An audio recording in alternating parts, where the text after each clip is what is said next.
والصلاة والسلام على النبي الكريم محمد بن عبد الله الأمين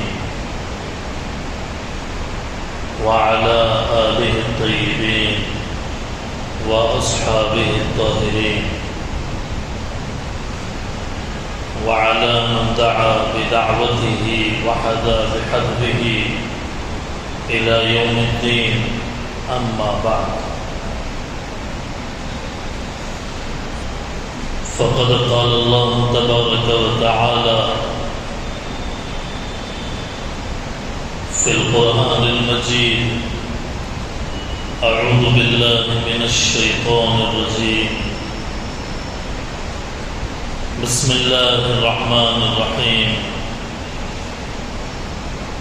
يسألونك عن الساعة أيان مرساها قل إنما علمها عند ربي لا يجليها لوقتها إلا هو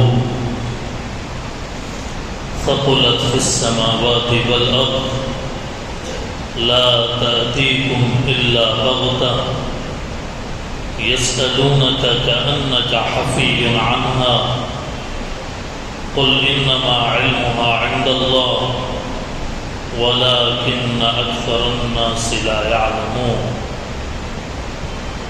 صدق الله العلي العظيم وصدق رسوله النبي الأمي الكريم ونحن على ذلك لمن الشاهدين والشاكرين والحمد لله رب العالمين.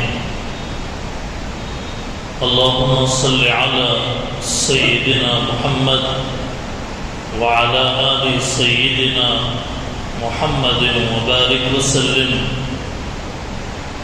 اللهم صل على سيدنا محمد وعلى آل سيدنا محمد وبارك وسلم. اللهم صل على سيدنا محمد وعلى آل سيدنا محمد وبارك وسلم. بزرگان محترم، سامعین عالی وقار، عزیزان ملت اسلامیہ، اللہ تعالیٰ کا کرم اور احسان شامل حال ہے کہ اس عظیم پروردگار نے ہمیں دین اسلام سے جوڑے رکھا ہے. ہمارا نام مسلمانوں میں ہے، ہمارا شمار ایمان والوں میں ہے. یہ دنیا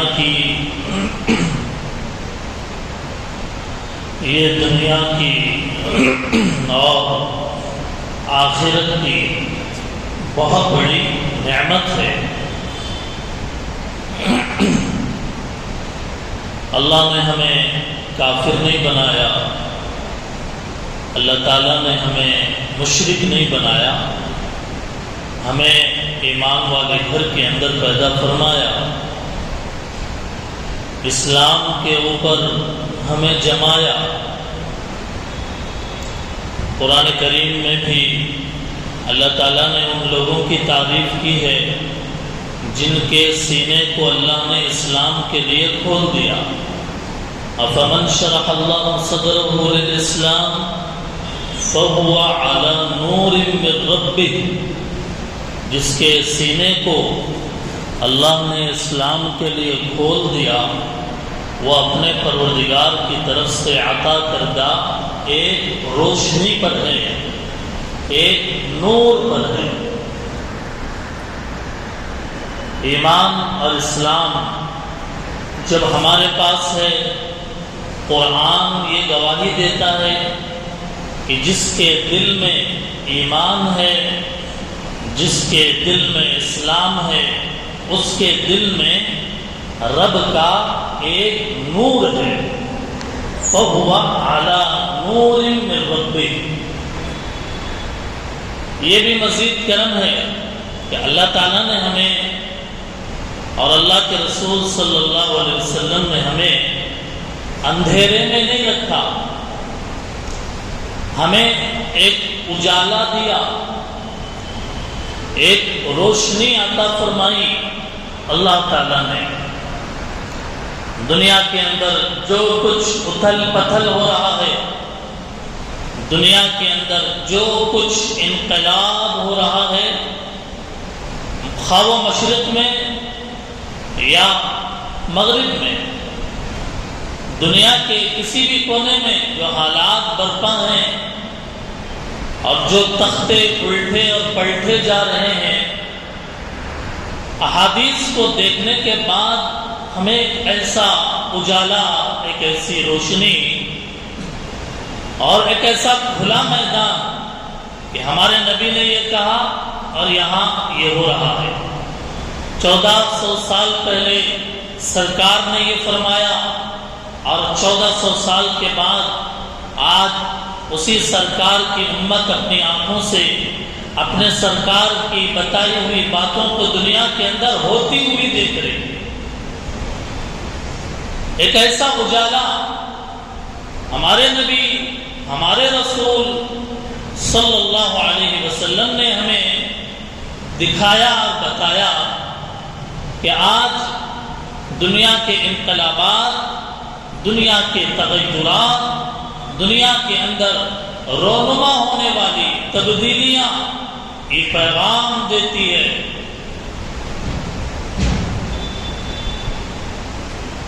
شاعر نے کہا انقلابات جہاں واعظ رب ہے سن لو، انقلابات جہاں واعظ رب ہے سن لو، ہر تغیر سے صدا آتی ہے ففہم ففہم۔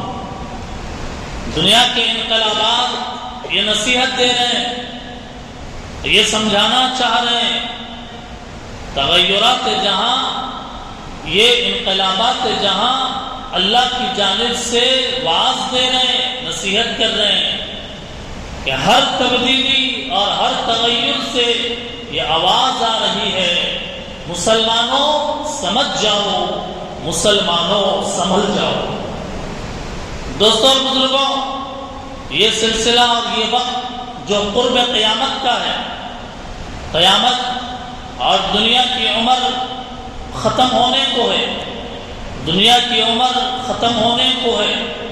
جس طریقے سے انسان 80-90 سال کے بعد موت کے قریب ہو جاتا ہے اور ہر انسان موت کے قریب ہوتا چلا جاتا ہے، ایسے ہی جیسے ہر انسان کی ایک پیدائش ہے، ہر انسان کا ایک بچپنا ہے، ہر انسان کی ایک جوانی ہے، ہر انسان کی ایک ادھیڑ پن عمر ہے، ہر انسان کی ایک کہولت ہے، ہر انسان کی جیسے ایک بڑھاپا ہے، اسی طریقے سے دنیا کی بھی ایک پیدائش ہے۔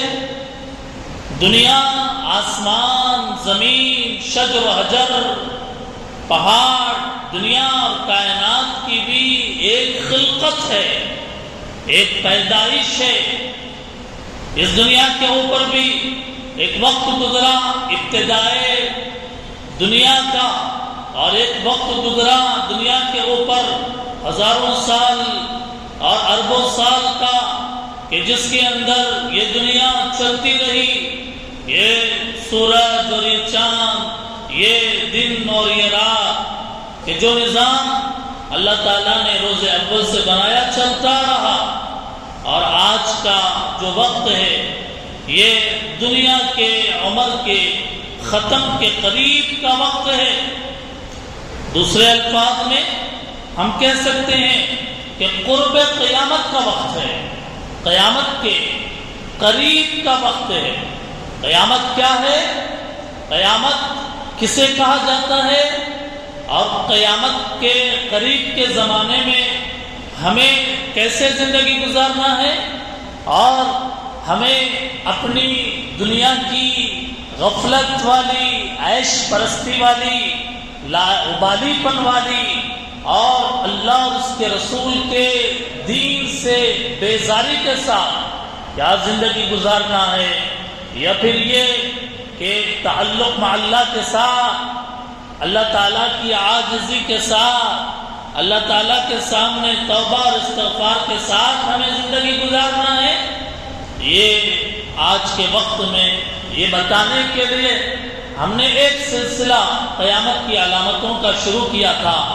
آج اس کی 16ویں قسط ہے، 16ویں قسط قیامت کی علامتوں کی، جس کے اندر علامات بعیدہ بھی آئے، دور کی علامتیں، انشقاق قمر، چاند کا 2 ٹکڑے ہو جانا دور کی علامتوں میں، اور درمیان کی علامتیں بھی آئی، علامات متوسطہ، اور انتہائی قرب قیامت کی علامتیں تو ہمارے نبی صلی اللہ علیہ وسلم نے بتائی ہے، وہ بھی اس کا بھی سلسلہ شروع کیا گیا، جس کے اندر ایک دجال کا ذکر آیا، اس کے اندر دابۃ الارض کا ذکر آیا، اس کے اندر مغرب سے سورج کے طلوع ہونے کا ذکر آیا، اس کے اندر حضرت عیسیٰ علیہ السلام کے آسمان سے نازل ہونے کا ذکر آیا، اس کے اندر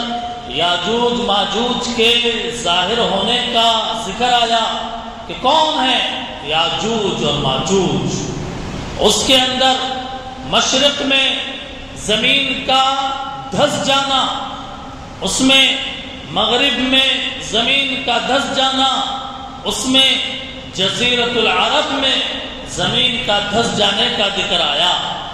یہ وہ علامتیں کہ جو اللہ کے نبی صلی اللہ علیہ وسلم نے ایک روایت کے اندر بیان فرمائی۔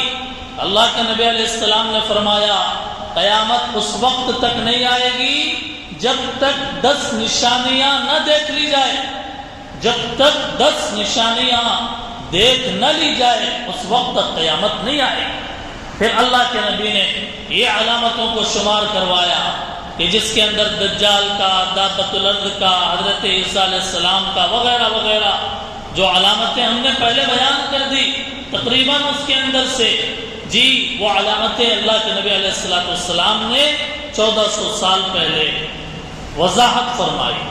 دوستوں بزرگوں، قیامت کی بڑی اور آخری علامتوں میں، آخری سطح کی علامتوں میں ایک علامت ہے کہ جس کا آج ہم نے اپنے بیان میں عنوان باندھا کہ ایک خاص قسم کی دھواں، ایک خاص قسم کا دھواں آسمان میں پھیلے گا، ایک خاص قسم کا دھواں آسمان میں پھیلے گا، اور ایک خاص قسم کی ہوا دنیا کے اندر چلے گی۔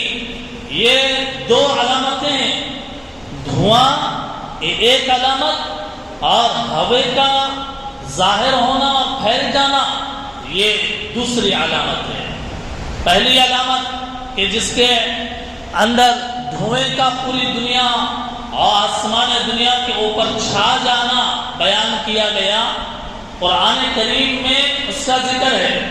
قرآن کریم میں پارے 25 میں سورہ دخان میں ہے فَارْتَقِبْ يَوْمَ تَأْتِي السَّمَاءُ بِدُخَانٍ مُبِينٍ يَغْشَى النَّاسَ هَذَا عَذَابٌ أَلِيمٌ۔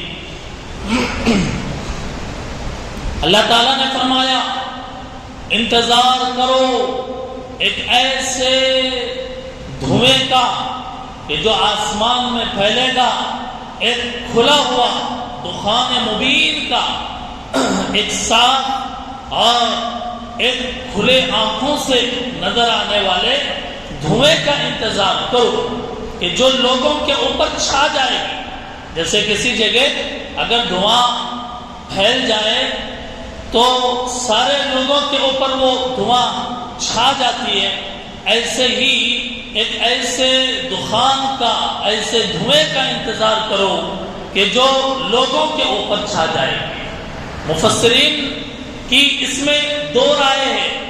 ایک رائے عبداللہ بن مسعود رضی اللہ تعالیٰ عنہ کی ہے، ایک رائے حضرت علی رضی اللہ تعالیٰ عنہ، حضرت عبداللہ بن عباس رضی اللہ تعالیٰ عنہ کی ہے۔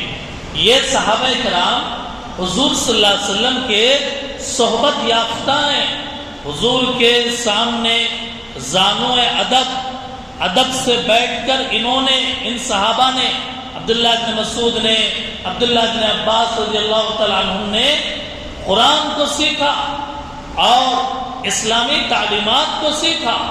چنانچہ عبداللہ بن مسعود رضی اللہ تعالیٰ عنہ فرماتے ہیں کہ حضور صلی اللہ علیہ وسلم کے زمانے میں جب مکے کے کافر اور مشرک، مکے کے اندر جو کافر اور مشرک تھے، انہوں نے اللہ کے نبی علیہ السلام کی دعوت کو قبول نہیں کیا، تو اللہ تعالیٰ نے مکے والوں پر ایک سخت قحط نازل فرمایا، ایک ایسا قحط کہ جس کے اندر آسمان سے بارش ہونا بند ہو گئی، غلہ کم پڑ گیا، پینے کے لیے پانی نہیں، کھانے کے لیے کھانا نہیں، حتیٰ کہ صورتحال یہ ہو گئی کہ لوگ جانور کھانے پہ مجبور ہو گئے، لوگ مردار کھانے پر مجبور ہو گئے، لوگ چمڑے کھانے پر مجبور ہو گئے، سخت قحط پڑا، اور یہ سب حضور صلی اللہ علیہ وسلم کی خدمت میں آئے اور آ کر کہنے لگے،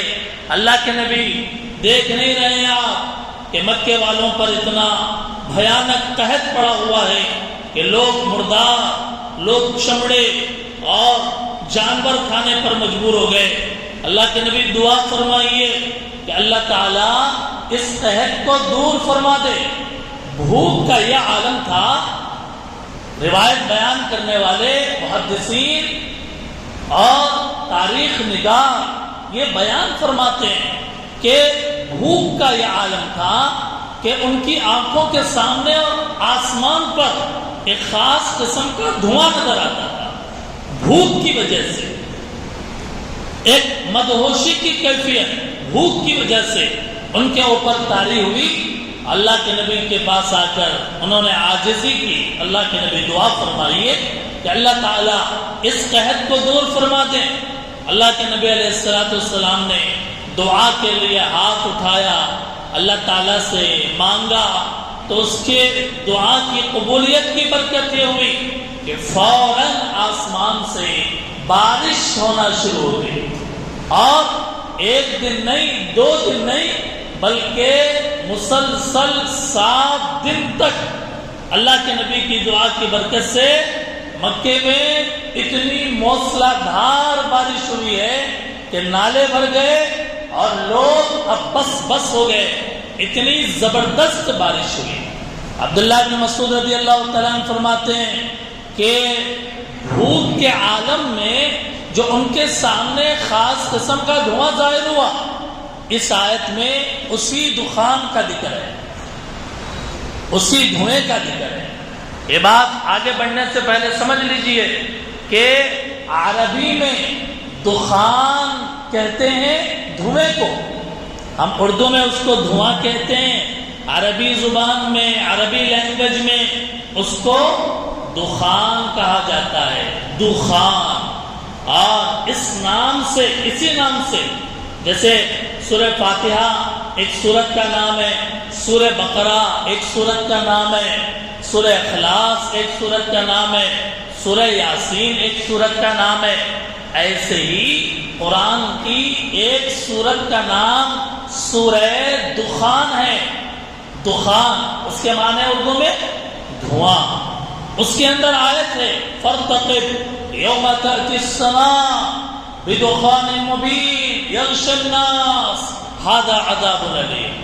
دوسرے مفسرین ہیں عبداللہ ابن عباس رضی اللہ تعالیٰ عنہما، حضرت علی رضی اللہ تعالیٰ عنہ اور دیگر حضرات ہیں، وہ یہ فرماتے ہیں کہ اس آیت کے اندر قیامت کی ایک علامت کو بتایا گیا، قیامت کی ایک علامت کہ قیامت جب قائم ہونے والی ہوگی اس وقت میں اللہ تعالیٰ آسمان دنیا پر ایک خاص قسم کا دھواں ظاہر فرمائیں گے، ایک خاص قسم کا دھواں جو لوگوں کو اپنی لپیٹ میں لے لے گی، لوگوں کے اوپر چھا جائے گی۔ یہ بھی قیامت کی ایک علامت ہے۔ اس سلسلے میں آپ احادیث ملاحظہ فرمائیں۔ حضرت ابو مالک اشعری رضی اللہ تعالیٰ عنہ کی روایت کہ فرمایا حضور صلی اللہ علیہ وسلم نے کہ میں تمہیں 3 چیزوں سے ڈراتا ہوں. اللہ کے نبی کیا فرما رہے ہیں اپنی امت کو؟ میں تمہیں 3 چیزوں سے ڈراتا ہوں. ایک دخان یعنی دھواں، دخان سے جو مومن کے لیے ایک طرح کا زکام پیدا کرے گی. مومن کے لیے ایک طرح کا زکام، جیسے سردی اور زکام ہو تو جیسے کیفیت ہوتی ہے کہ ناک بہنے لگتا ہے اور آدمی اپنے اندر سردی کے سمٹمز محسوس کرتا ہے. اللہ کے نبی نے فرمایا وہ دھواں جب ظاہر ہوگا تو ایمان والے کو زکام ہوگی، وہ دھوئے کی وجہ سے ایمان والا زکام میں مبتلا ہوگا. اور فرمایا کافر کے تمام بدن میں یہ دھواں بھر جائے گا. کافر کے تمام بدن میں یہ دھواں بھر جائے گا، یہاں تک کہ اس کے کانوں مسامات سے، یعنی اس کے آنکھوں سے، ناک سے، کانوں سے، مسامات سے وہ دھواں نکلنے لگے گا. کافر کے بدن میں بھر کر وہ سوراخوں سے نکلے. تو فرمایا کہ اس دھوئیں کا اثر مومن کے لیے ایک زکام اور کافر کے پورے بدن کے اندر بھر کر اس کے کانوں اور مسامات سے نکلے گا. اللہ کے نبی نے فرمایا یہ ایک چیز میں نے تم کو ڈراتا ہوں. دوسری چیز جس سے میں تم کو ڈراتا ہوں وہ دابۃ الارض ہے. دابۃ الارض زمین کا ایک جانور، زمین کا ایک عجیب و غریب جانور جو نکلے گا، لوگوں سے باتیں کرے گا. اس دابۃ الارض کے اوپر ہم ایک جمعہ بیان کر چکے ہیں اور اس سلسلے کی جو تفصیلات ہیں ہم نے عرض کر دی ہے. تیسری جس چیز سے میں تم کو ڈراتا ہوں فرمایا دجال سے. کس سے؟ دجال سے. اس روایت کو تفسیر ابن کثیر میں قرآن کریم کی تفسیر، قرآن کی ایک آیت کے نیچے اس کا کیا مطلب ہے، کیا معنی ہے، اس کے اندر کیا حلال کیا حرام کیا احکام بتائے گئے، مفسرین نے تفسیر کے بکس لکھے ہیں. ایک قرآن کے اوپر کئی بکس لکھے ہوئے ہیں. اس کے اندر تفسیر ابن کثیر ایک معتبر تفسیر ہے. اس کے اندر اس روایت کو ذکر کیا. علامہ ابن کثیر نے فرمایا کہ اس روایت کی سند جید ہے، یعنی یہ روایت صحیح ہے. یہ روایت کو بیان کرنے والوں نے جھوٹ نہیں بولا ہے. یہ ایک روایت. دوسری روایت حضرت علی رضی اللہ تعالیٰ عنہ سے مروی ہے. فرمایا دخان، لفظ یاد رکھیے گا، دخان یعنی دھواں، یہ اس کی جو پیشن گوئی کی گئی ہے یہ قرب قیامت یہ دھواں ظاہر ہوگا جو مومن کے لیے ایک طرح کا زکام پیدا کرے گا اور کافر کے اندر یہ بھر جائے گا، یہاں تک کہ اس کے ہر منفذ عربی کا لفظ ہے، اس کے معنی سوراخ، اس کے ہر منفذ سے یہ دھواں نکلے گا. یہ حضرت حذیفہ رضی اللہ تعالیٰ عنہ نے بھی بیان فرمایا کہ قیامت کے قریب یہ ہونے والا ہے اور یہ علامت ظاہر ہو کر رہے گی. قرآن کریم کے ریفرنس کے ساتھ سورہ دخان کی آیت کو پڑھ کر ہم نے آپ کے سامنے یہ قیامت کی نشانی کے بارے میں وضاحت دی ہے. دوسری علامت ہوا. دوسری علامت ایک خاص قسم کی ہوا، نرم اور گداز ہوا. دیکھیے ہوا کی قسمیں ہوتی ہے. کچھ ہوا ایسی ہوتی ہے کہ جس کے اندر دھول ہی دھول ہوتا ہے، اور کچھ ہوائیں جیسے گرمیوں کے زمانے میں نکلتی ہے، سخت گرمی کے زمانے میں جس کو لو چلنا کہتے ہیں. جی بادیں ہوائیں موسم بہار میں آتی ہیں، ٹھنڈی ٹھنڈی دھیمی ہوائیں کہ جس کو وہ آدمی کو لگے تو اسے سرشار کر دے، اسے مست کر دے. بادیں ہوائیں ایسی بھی ہوں گی. قیامت سے پہلے ایک خاص قسم کی ہوا چلے گی قیامت سے پہلے کہ وہ ہوا اتنی لطیف اور اتنی ریشم کی طرح نرم اور گداز ہوگی جو مومن کو پہنچے گی، مسلمان کو. تمام ایمان والے دنیا کے اندر جہاں کہیں رہتے ہوں ہر مومن کو وہ ہوا لگے گی اور وہ ہوا پہنچے گی. حتیٰ کہ ایک آدمی اپنے گھر میں ہے وہاں پر بھی ہوا جائے گی. اگر ایک آدمی پہاڑ پہ چڑھ گیا وہاں پہ بھی وہ ہوا جائے گی. ایک آدمی غار کے اندر چھپ گیا وہ ہوا اس غار کے اندر اس سرنگ کے اندر بھی داخل ہوگی اور ایمان والے کو پہنچے گی. اس ہوا کی وجہ سے دنیا کے اندر جتنے ایمان والے ہیں وہ سارے ایمان والے انتقال کر جائیں گے. سب انتقال کر جائیں گے اور پوری دنیا کے اندر صرف ایسے لوگ رہیں گے کہ جو بدکاری کرنے والے, جو شرک کرنے والے, جو کفر کرنے والے, یعنی پوری دنیا میں بدکار, نافرمان, اللہ کے دشمن باقی رہ جائیں گے.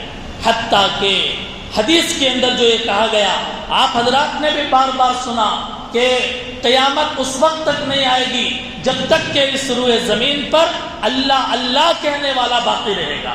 یہ بات آپ نے سنی ہے نا کہ جب تک روئے زمین پر, زمین کے اوپر جب تک اللہ اللہ کہنے والا باقی رہے گا اس وقت تک اللہ تعالی قیامت نہیں نازل فرمائیں گے, قیامت قائم نہیں فرمائیں گے.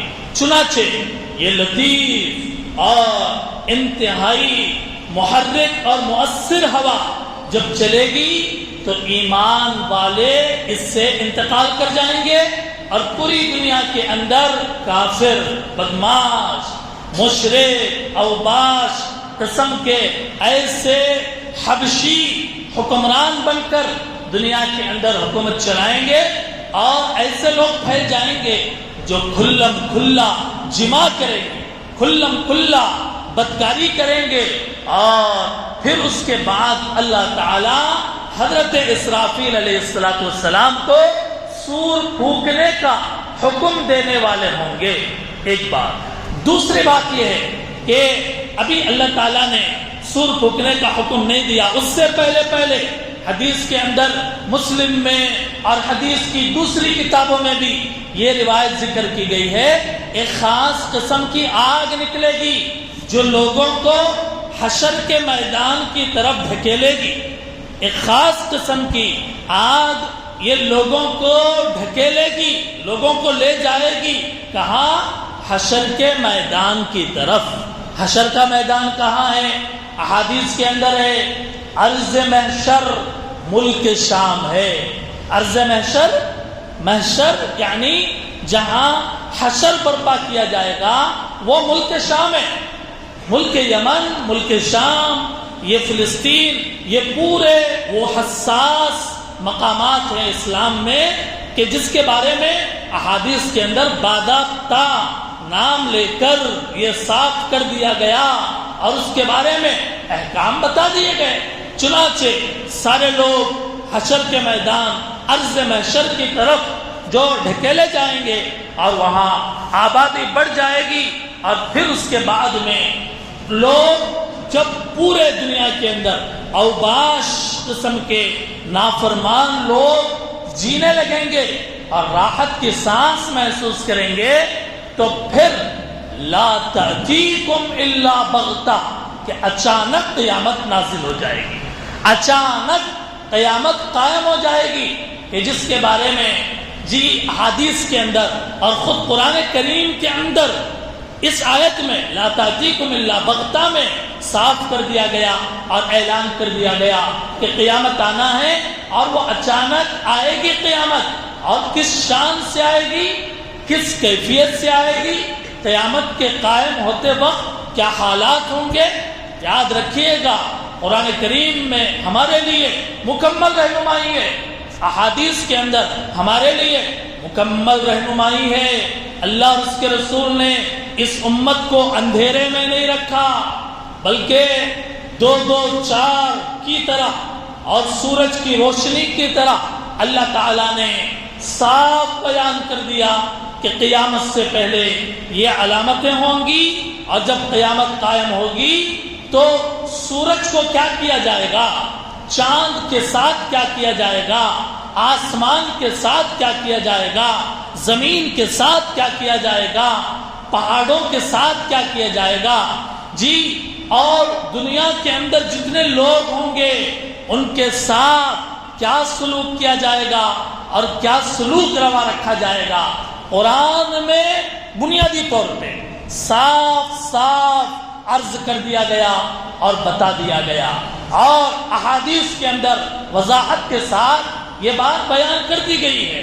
انشاءاللہ آئندہ اللہ تعالیٰ نے اگر توفیق دی ہے تو ہم بتائیں گے کہ قرآن اور حدیث میں قیامت کے قائم ہونے کا منظر کیا ہے، قیامت کے قائم ہونے کے منظر کو کیسے بیان کیا گیا ہے، اور کیسے یہ زمین و آسمان اور یہ شجر و حجر، یہ جنگلات کے درندے اور یہ انسان، یہ ہوائیں، یہ پوری کائنات کیا اس کے ساتھ کیا جائے گا۔ کیا فرمایا رسول اللہ صلی اللہ علیہ وسلم نے ان کے بارے میں؟ اللہ کے رسول نے فرمایا اگر تم قیامت کو اپنی آنکھوں سے دیکھنا چاہتے ہو سورہ تکویر پڑھو، اگر تم قیامت کو اپنی آنکھوں سے دیکھنا چاہتے ہو سورہ انفطار پڑھو۔ آئندہ جمعوں میں اللہ اگر توفیق دے ہم اس کو بیان کریں گے، لیکن ابھی آپ کو یہ حوالہ اس لیے دے رہے ہیں کہ آپ میں سے جو پڑھے لکھے ہیں، جو قرآن پڑھنا جانتے ہیں، تفسیر کا شوق رکھتے ہیں، وہ پارے 30 میں 2 صورتیں ہیں، سورہ تکویر، سورہ انفطار، اذا الشمس کورت، اذا السماء انفطرت، یہ 2 صورتوں میں بڑے تعداد میں قیامت کی جو ہے مفصل انداز میں وضاحت کی گئی ہے اور منظر کشی کی گئی ہے۔ ایسے ہی سورہ قارعہ میں القارعۃ ما القارعہ وما ادراک ما القارعہ یوم یکون الناس کالفراش المبثوث، دیکھا تم نے ہوا کے اندر تتلیاں کیسے اڑتی ہیں، لوگ قیامت اور سورہ اسرافیل کی وجہ سے تتلیوں کی طرح لوگ ہوا میں اڑیں گے، جیسے تتلیاں ہوا میں اڑتی ہیں قیامت کی ہولناکی میں اور اس کے ہوا کے پریشر میں لوگ اڑیں گے ہوا کے اندر۔ یوم یکون الناس کالفراش المبثوث وتکون الجبال کالعہن المنفوش، پہاڑوں کے ساتھ کیا کیا جائے گا اس کو بتایا گیا۔ آپ پڑھیے سورہ زلزال، اذا زلزلت الارض زلزالها واخرجت الارض اثقالها وقال الانسان ما لها۔ انشاءاللہ ان صورتوں کی روشنی میں جو وضاحت ہے آئندہ بیان کرنے کی کوشش کی جائے گی۔